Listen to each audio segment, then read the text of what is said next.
우린 무엇을 구하는가? 요한복음 1장 36절. 그리고 걸어가시는 예수를 바라보며 이르되 보라 하나님의 절인 양이로다. 이번에는 이스라엘 대중을 위한 선포가 아니라 침례 요한이 자신의 제자들을 위한 선포입니다. 메시아의 제자가 되라는 선포입니다. 예수님을 바라보며 그에게 열렬히 시선을 고정하고 희열과 한이에 찬 감정을 감출 수 없는 흥분으로 그를 선별하고 특별한 관심을 가지고 예수에 대해 선포하고 있었습니다. 제자들 역시도 오랫동안 기다려온 메시아야 정말 세상의 구원자였습니다. 요한복음 1장 37절. 두 제자가 그의 말씀을 듣고 예수를 좇으니라. 침례 요한의 제자들도 예수님을 따랐습니다. 침례 요한은 선지자로서 기분이 바로 그 메시아 다윗이라고 선포하는 직무를 다한 것입니다. 그의 사명은 이제 끝이 났습니다. 이제 그의 제자들도 그에게 머물러서 해야 할 일을 다 한 것입니다.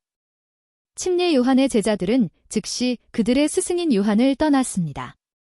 그리고 그렇게 오랫동안 갈망하며 기다려온 메시아를 만나서 환희와 희열이 넘쳐서 흘러서 감출 수 없는 기쁨과 즐거운 마음으로 메시아를 따라갔습니다. 여기서 침례 요한을 보면 그는 정말 진실한 하나님의 선지자였음을 보여줍니다. 그는 자신을 따랐던 그 수많은 무리들로 정당을 결성하거나 분파를 조직해서 자기의 유익을 추구하지 않았습니다. 그는 진정한 선지자로서의 사명을 다했습니다. 그리고 침례 요한은 자신에게 끌렸던 모든 사람들이 그리스도를 따르는 자들이 되기를 원했습니다. 그는 세상에 주는 영광보다 더 크고 영원한 세상을 바라보며 자기의 사명을 다한 하나님의 충성된 사람이었습니다. 그리고 이 제자들의 행실은 우리가 모든 것을 버리고 예수님이 메시아로 지적될 때 그를 따라야 한다는 것을 보여줍니다. 우리는 이 문제를 미루거나 논쟁하지 말고 우리의 옛 스승들과 인도자들과 동료들을 즉시 떠나고 오직 하나님의 어린 양을 따라야 합니다. 사람들이 가장 두려워하는 것은 죽음입니다. 이 죽음의 문제를 해결해 주신 주님을 따르는 것은 너무나 당연한 일입니다. 하나님은 우리 사람에게 죽지 않고 쇠하지 않는 영원한 영광을 주시기를 기뻐하십니다. 세상에 없어지고 썩어질 것에 매여 죽기를 두려워하며 사는 사람들을 죽지 않고 영원한 삶을 사는 영생의 길로 인도해야 길이 있다면 당연히 그 길을 찾아야 합니다. 요한복음 1장 38절. 이에 예수께서 돌이켜 그들이 따르는 것을 보시고 이르시되 너희가 무엇을 구하느냐 그들이 그에게 이르되 랍비여 즉 해석하면 선생이여 어디 계시나이까? 너희는 무엇을 구하느냐? 이것은 어떤 정보를 얻기 위해 요구하는 것이 아닙니다.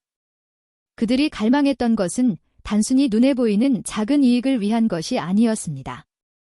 그들은 지금 정치적으로나 경제적으로 로마란 거대한 제국의 발굽 아래 놓여 있었습니다.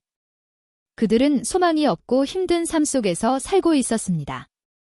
그들은 그들의 조상에게 약속한 메시아가 오면 그들의 모든 얽매임에서 해방되고 완전한 자유뿐만 아니라 온 세상을 다스리는 백성이 되고 그들의 원하는 모든 풍요를 누릴 수 있다는 그 약속을 갈망하고 있었습니다.